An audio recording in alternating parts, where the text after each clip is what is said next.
Positive Behavior Supports Corporation of Michigan is happy to collaborate with OUCARES, Oakland University Center for Autism Outreach Services, to share this information in the video with families of the autism community.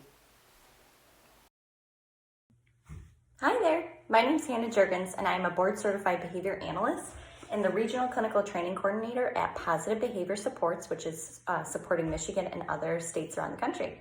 I'm going to be talking today about the 4 functions of behavior. So what we mean in the field of ABA when we say the 4 functions of behavior, for anybody who's not as familiar with ABA, we're talking about why we engage in the behaviors that we do. So every human behavior has a function that is trying to be served when they're engaging in that behavior. The 4 functions that we look at in ABA is attention, escape, access to tangibles, and automatic or sensory. So let's go through those one by one and talk about how we as clinicians and even as a parent perspective, we can deal with behaviors when they have this kind of function. So let's get into it. So first up on the docket is attention maintained behavior. So these are behaviors that are being engaged in solely for the purpose of gaining access to attention from others in the environment. So what we mean by that is, an example is if I'm doing the dishes and my 3-year-old wants my attention, then she starts saying, "Mommy, mommy, mommy, mommy, mommy." And then I turn to her and I say, "What do you want?" She has engaged in a behavior that has gotten my attention. That's the consequence she wants for that behavior. Attention maintained behavior happens a lot more frequently than people realize. It happens from really young ages all the way into adulthood, where you engage in behaviors to get the access to attention from others. You see it really frequently with teenagers, right? Engaging in TikTok behaviors and taking those videos and selfies in person. They are looking for that attention from other individuals. One main misconception about attention maintained behaviors is that it has to be positive attention. And sometimes our children, adults, and teens are going to engage in behavior just to elicit some kind of attention, even if it's not that fun attention, or what I refer to as negative attention, right? Where you're yelling at a child, maybe you're reprimanding them, anything. You're still going to get access to attention one way or another. A prime example of this would be if I'm a teacher in a classroom and I'm giving attention to another student in the room, and then one of my students, Johnny, throws a pencil across the room. So before he threw the pencil, he was not getting attention. And then I jump in and I say as a teacher, "Hey, Johnny, don't do that. Do you need help? I'll help you. Come here." So he engages in the behavior and then he gets access to my attention. Sure, at first it's negative attention, but overall, I was going to be giving him more help anyway. So he engaged in the behavior. It started as a negative attention where I was reprimanding him, but it was followed up by a lot of attention. So that's why there's a lot of misconceptions about attention having to be that praise, that happy attention, but really any kind of attention from somebody, whether it be praise or also reprimand, is still going to maintain those behaviors because they didn't have it before they engaged in the behavior and they engaged in it after, or they got the access after they engaged. So how do we combat behaviors that are maintained by attention? So one of the easiest things we can do is make sure we're giving a lot of attention to those good behaviors. When I start working with new families or new teachers, the first thing that I want to do is start training them to catch the good. And that's a phrase I like to use all the time, right? It's catch the good. You want to be looking at your student and saying, "Hey, I love that you're working on your own." Or when my daughter normally engages in some behaviors to maybe gain access to my attention when I'm really busy on a phone call, I'm going to mute the phone and say, "Hey, I love that you're sitting over there so nicely." We kind of call that non-contingent attention. You're going to give them a lot of attention when they're appropriate. Then you want to remove a lot of the attention when they're inappropriate. So that's where we'll get into another talk that I'm going to be sending as well about how to get out of the no and into the redirection. Thank you. So the next function we're going to be talking about is escape. So escape maintained behaviors, what we really mean by that is any behavior that serves the primary goal, or the why, is to get out of doing something we don't want to do, get out of an aversive situation.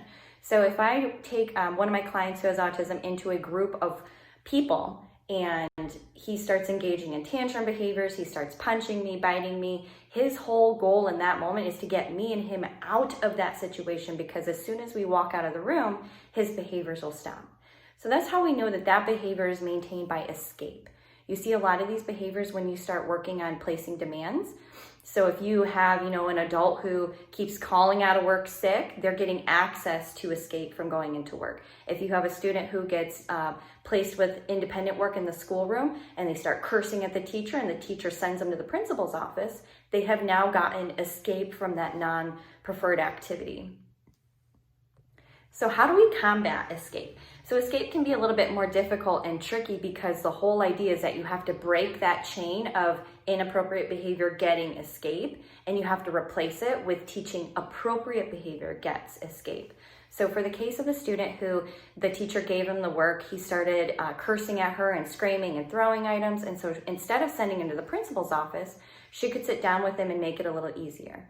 Or with escape maintain behaviors, what we also have to really work on with families is targeting the trigger and looking at how we can provide a lot of strategies that we call antecedent strategies, which is the before, so that we can get rid of those initial behaviors that are going to get the client out of doing something. We're going to kind of desensitize them to the aversive situation so they don't always want to get out of it.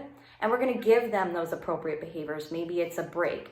Maybe we have that student, when the teacher tells him about the work, she sits down right away with him and starts him on his work and then cuts the assignment into pieces so that he has a little bit of work followed by a break, a little bit more work followed by a break with a lot of prompting. That's going to decrease the aversiveness of the task and ultimately reduce the likelihood that a child is going to engage in behavior to get out of something. So a lot of times we really target escape maintain behaviors by looking at how can we make it easier? How can we desensitize the individual to this situation? And what can we do to help them to make it a little bit easier? If we can remove the aversiveness and make it a little bit easier for them, they're less likely to have those behaviors because of it. Next up on our docket is we're going to be talking about the function of access to tangibles. So what we mean by this is that the behavior is happening because the child or adult are trying to gain access to something in the environment, whether it be something you have given them or something that you have just taken away from them in some instances. So examples of this would be if the child wants a cookie and they go to grab the cookies and mom says no, the child starts acting out, having tantrum behaviors, maybe hitting mom, screaming at mom. Mom doesn't like that, so then mom gives in and says, fine, you can have one cookie. So what that child has learned in that moment is that those inappropriate behaviors result in getting access to that cookie even after mom said no. So that's what we mean by when we give in, we can increase these access to tangible behaviors. So we have given them what they wanted after they've engaged in inappropriate behavior. So you see a lot of this across the board because a lot of human behavior is going to be access to tangibles. We have needs, we have wants, and we want to get them met. And the way we do that is usually by communication. So that's going to be one of the ways we talk about how we combat that behavior. So how do we combat behaviors that are maintained by this access to tangible when they want something and they can't have it, or they want something and it's been taken away? So one of the main ways that we can start with this is looking at timers. If you give a child something or an adult access to something that you don't want them to have a lot of access to, we need to give them those reminders. We need to tell them, all right, here's your screen time. You have 25 minutes. Or in some cases, maybe it's you get one show or one movie. When that movie is done, screen time is done. You want to set those clear boundaries. The next thing we want to make sure is to give warnings. A lot of people, when a child is engaging in a behavior that's preferred, so maybe they're playing with something, they have a toy, a lot of families I see, and I'm guilty of this as a mom too, is we go up and we take it without thinking. And we say, okay, all done. We have to give those reminders. Remember we talked about antecedent strategies earlier. That's something we can do before, is to remind them, hey, in 1 minute, I'm going to take the iPad. It's going to be all done screen time. And that way they have a little bit of a chance to realize what's happening. You get a little bit of a warning.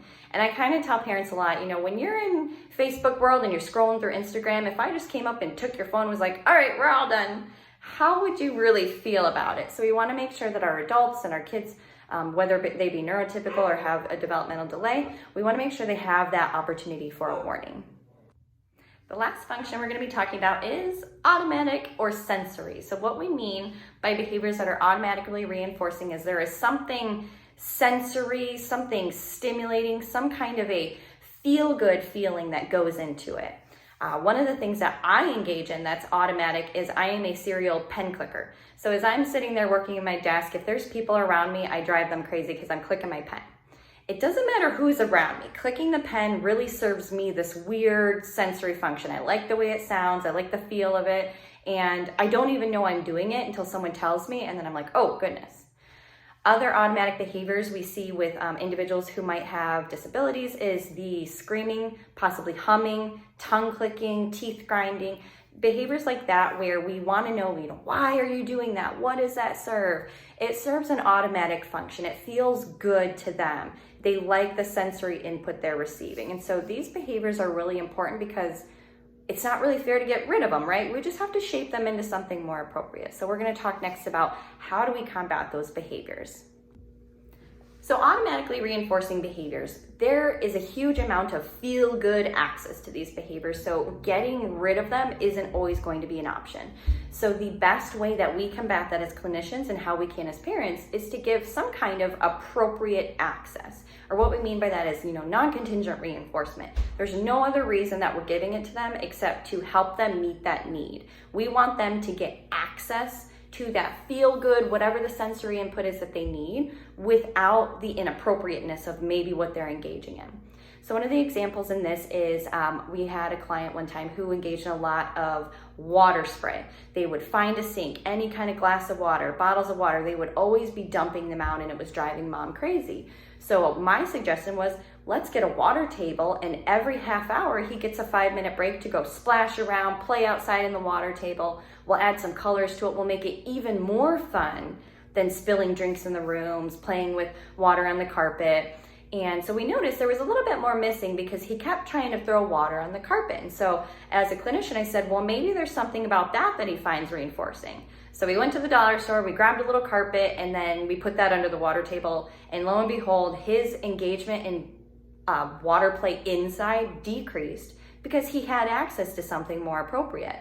And mom was very happy. She was no longer cleaning up 99 messes a day, and the child was happy. He loved water play. That's all he wanted to do. It wasn't really inappropriate that he wanted that sensory input. The inappropriateness was how he was going to get access to it. So again, with those automatic behaviors, we're going to look at exactly what is it? Is it picking? Is it the feel? Is it the sound? And we want to replace that with something that matches it really closely. So if you have kids who engage in skin picking, you can get a couche ball and they can play with that instead.